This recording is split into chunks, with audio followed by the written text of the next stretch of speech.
Cher univers, le monde touche à sa fin.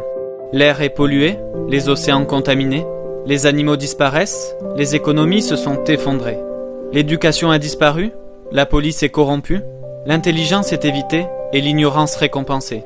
Les gens sont déprimés et en colère, donc tout le monde est médicamenté. Nous nous croisons dans la rue, et si nous parlons, c'est une communication robotique, dénuée de sens. Mon univers, je vis dans un monde où les gens préfèrent avoir 15 secondes de gloire plutôt que toute une vie de sens et de but. Les écoles privilégient la compétition à la coopération. Les notes déterminent si tu es une bonne personne ou si tu ne l'es pas. Notre gouvernement construit 2 fois plus de prisons qu'il y a 10 ans, mais elles restent toujours pleines à craquer. Aujourd'hui, il est plus facile de trouver un Big Mac qu'une simple pomme. Et quand vous trouvez la pomme, elle a été génétiquement transformée. Les présidents mentent, les politiciens nous trompent et on ne s'en rend même pas compte. La religion est toujours un problème. Mais comment leur faire comprendre, mon univers, qu'un Dieu partageant la violence ne peut exister? Si Dieu existe, il est tout aimant. 92% des chansons à la radio parlent de sexe. Les enfants préfèrent jouer à Fortnite plutôt que de sortir dehors.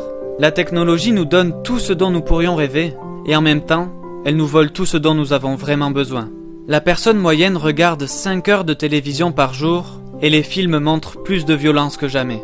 La fierté est à son plus haut niveau, l'humilité est au plus bas. Tout le monde se croit supérieur. La moitié de nos phrases sont destinées à critiquer quelqu'un. Il ne reste plus beaucoup d'êtres humains, toutes les choses humaines ont disparu. L'argent est toujours la racine du mal. Les bonnes actions ne sont faites que lorsqu'il y a un bénéfice derrière.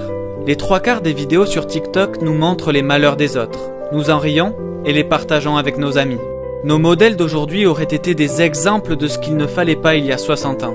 Les entreprises investissent des millions de dollars pour embaucher des spécialistes qui vont convaincre les filles qu'elles ont besoin de maquillage pour être belles. Ce qui réduit en permanence leur estime de soi, car elles ne seront jamais assez jolies pour répondre à ces normes impossibles. Les entreprises nous disent achetez, achetez, achetez, obtenez ceci, obtenez cela. Vous devez suivre, vous devez acheter le dernier iPhone, vous devez vous intégrer, cela vous rendra heureux.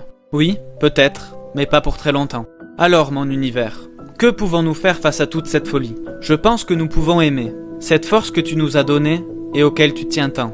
Et ne t'inquiète pas, je ne parle pas de l'amour que nous entendons dans notre chanson préférée. Je parle du vrai amour, l'amour pur de tout ce qui nous entoure, l'amour sans bornes, sans limite. Aimer du moment où nous nous réveillons jusqu'au moment où nous nous couchons. Mais comment convaincre les gens d'aimer? Peut-être devons-nous faire des actes de gentillesse, parce que c'est contagieux? Peut-être devons-nous montrer un peu plus de compassion que d'habitude? Je pense aussi que nous pouvons pardonner, parce que dans 30 ans, est-ce que cette rancune envers notre ami, notre mère, notre père, en vaudra vraiment la peine?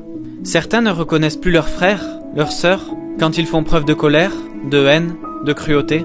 Mais une fois que nous aimons vraiment, nous rencontrons la colère avec sympathie, la haine avec compassion, la cruauté avec gentillesse, car nous comprenons enfin que l'amour est l'arme la plus puissante sur Terre.